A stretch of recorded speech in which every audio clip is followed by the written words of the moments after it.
പൊന്നാനി നഗരസഭ കുടുംബശ്രീ CDSന്റെ നേതൃത്വത്തിൽ മൃഗസംരക്ഷണ മേഖലയിൽ സംരംഭകരായ സ്ത്രീകൾക്ക് വേണ്ടി ജീവനം 2.0 സംഘടിപ്പിച്ചു. എന്റെ ഇഷ്ടങ്ങൾ എന്റെ ഫാമിലിക്ക് അറിയാം. Family wedding centre.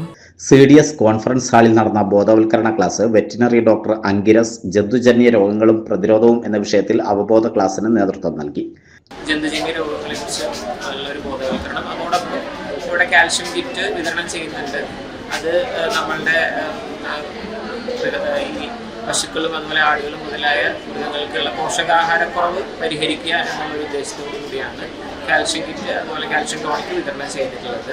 ക്ഷേമകാര്യ standing committee chairperson Haseena, CDS 1 chairperson Dhanya, CDS 2 chairperson Ayishabi, കൗൺസിലർമാർ, ബ്ലോക്ക് കോർഡിനേറ്റർ ഷൈമ, CDS അംഗങ്ങൾ, RPമാർ എന്നിവർ പങ്കെടുത്തു. സംരംഭകർക്ക് വളർത്തുമൃഗങ്ങൾക്കുള്ള കാൽസ്യം കിറ്റ് വിതരണം നടന്നു. കുടുംബശ്രീ പ്രവർത്തകരായ സ്ത്രീകൾക്ക് മൃഗസംരക്ഷണ മേഖലയിൽ പ്രവർത്തിക്കുന്നതിനും അതിലൂടെ വരുമാനം കണ്ടെത്തുന്നതിനും അവരെ സ്വയം പര്യാപ്തരാക്കുന്നതിനും വേണ്ടിയിട്ടുള്ള പദ്ധതിയുടെ ഭാഗമായിട്ടാണ് ജീവനം 2.0 നമ്മൾ ഇന്നിവിടെ സംഘടിപ്പിച്ചിട്ടുള്ളത്. മൃഗസംരക്ഷണ മേഖലയിലുള്ള കർഷകർക്കുള്ള ബോധവൽക്കരണവും കാൽസ്യം കിറ്റ് വിതരണവുമാണ് ഇന്നിവിടെ നടത്തിയിട്ടുള്ളത്.